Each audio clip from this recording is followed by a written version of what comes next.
Hi there, welcome back to the YouTube channel, and we're taking a break from Modern Horizons 3 today because I had a comment last week that the video I recorded as an update for Ghave at the end of last year in 2023 was a bit too quiet and the person couldn't hear me and they really want to see what I'd done with the deck. Now, I deleted my version of Ghave off MTGO quite a while back because I just wasn't playing it. And I thought, okay, I've got a bit of time tonight. Let me go up and see if I can build a new one. So this is what I've done. But just to remind you what Ghave does. 2 white, black and green for Fungus Shaman, 0/0, but it comes into play with 5 +1/+1 counters on it.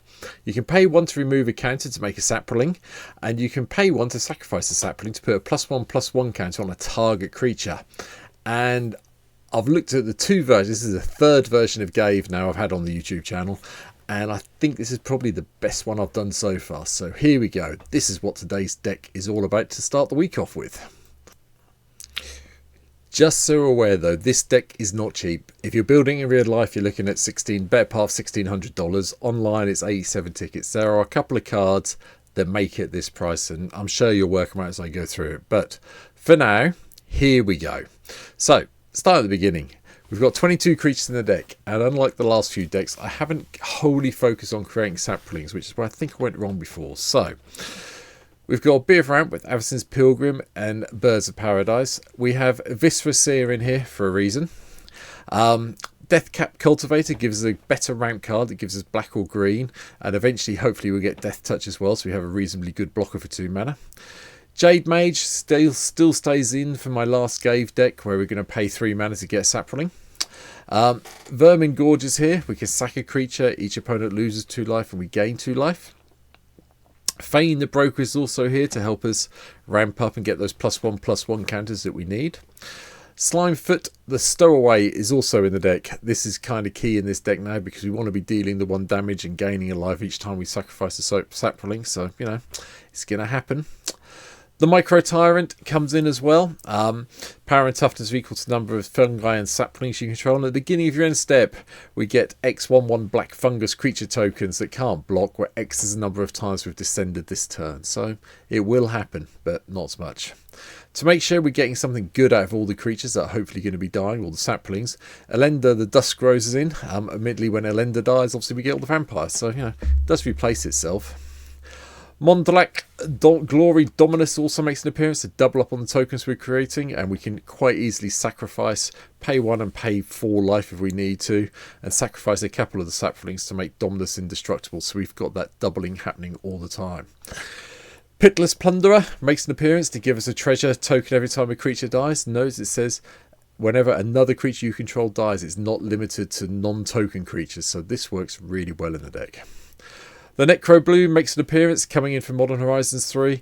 I like this card. Obviously, I did the whole deck tech about this the other week, but this one gives a bit of a landfall, gives us a plant, and then gets zombies when we get that, and gives all our lands dredge if they get milled away. Michaeloth makes an appearance. We will be devouring as much as we can when we play this, so we get those saplings each of our upkeeps, which is very helpful. Oja Kazlim, the Deepest Growth, it's a green deck. It's going to appear, I'm afraid. We want to get in with the damage and do this and start finding the extra lands and creatures each time we attack, which is lovely. Tendershoot Dryad gives us a nice pump to our saplings we're making, and we get 1 at the beginning of each upkeep. Then Martyr the Grove Guardian, once we get there, we get some way of ramping using all our mana ramp we're going to have coming through in a minute to pump out more saplings, and then another sacrifice outlet to deal with the creatures, sacrifice the saplings and give all our other saplings +1/+1 until the end of turn. It does kind of cause people a little bit of a headache when it happens. Ojatak Deepest Foundation, why would not have this triple up the amount of tokens we create, creature tokens we're creating each time we make a sapling. Verdeloth the Ancient comes in, pay the kicker, get all those extra saplings, that's fine. They come in at least 2/2s when we kick Verdeloth. And then Verdant Force to make sure we get sapling at each upkeep. Then 2 win cards, Craterhoof Behemoth and Enraze of Forerunners. One or the other, with the amount of saplings we should be producing, should get us there really quickly with this deck with a bit of luck. Spell-wise, we've gone a bit deep. We've got Enlightened Tutor to go and get some of the enchantments that are coming up shortly. Vampiric Tutor to get anything, and Worldly Tutor to go and get a creature we need. Probably Verdeloth or Craterhoof at the end of our opponent's turn before I'll go when we think we're going to win. Land ramp. I know one of the comments I got on one of the original versions of Ghave was that I was playing too many artifacts, so I have cut them down in this deck. There are still some coming up, but I have gone a bit heavier on the ramp. So Nature's Law, Rampant Growth, 3 Visits, Cultivate, and Kodoma's Reach are all in here. Beyond that, Sprite Swarm, once we can do the Convoke and the buyback and just keep getting those saplings every so often, is lovely. Fungal Rebirth lets us return something that's been killed off to our hand, and if it's a creature that's died this turn, we get to have a couple of saplings as well, so keeps on going the theme. Obscuring Haze makes an appearance just so we can prevent all the damage that may kill us one turn and hopefully get there the next turn. Search for Tomorrow for another way of getting, we've got 3 of each basic in the deck, so we'll get them out, and Search for Tomorrow really does help with that as well. Toxic Deluge gives us a way to control the board a little bit alongside Damnation and Wrath of God, which I'll just talk about now because you all know what they do. Achroma's Will gives us a way of making all our saplings go in for the kill, which is quite funny if you kill someone with a board full of saplings, I have to say. The Sapling Symbiosis is also here. Hopefully we'll be able to pay the 6 mana and do this as a flash speed and just get a whole load of extra saplings our opponents aren't expecting at some stage. And Venture Forth, just another ramp spell, but I like this one because we can spend it and then just go and get a random land. Any land is good in this deck, whichever we hit, which is fine by me. Artifacts, I did cut them down. I've carried on, I've added in Jeweled Lotus. The ability to possibly get Ghave out on turn 2 because of this is really quite enticing to me, hence why it's here. I went with the other suspend card is Mox Tantalite because, hey, I like this one. It is multicoloured at the end of the day, so that's fine. The Elixir of Immortality makes an appearance just for when it all goes pear-shaped. We need to shuffle everything back in. And then we have Soul Ring, Arcane Signet, Mind Stone, just as a little bit of artifact additional ramp. And then 2 more sacrifice outlets so we can sack off our saplings and keep them going. Ashnod's Altar and Phyrexian Altar are also here. What I will say is we do have a little bit of a combo, then we can go off, especially with Ashnod's Altar, which I'll get to in a second. To make sure that Ghave gets as many +1/+1 counters as possible, we have Hardened Scales sitting here as well. We have Hidden Stockpile as a backup sack outlet. Absan Ascendancy, so we can get our +1/+1 counters on everything, and then if any of our non-token creatures die, we get some spirits, so bit of Wrath of God help. Agent of the Iron Throne is here because we are going to be sacrificing the saplings off, and we might as well do this to drain our opponents.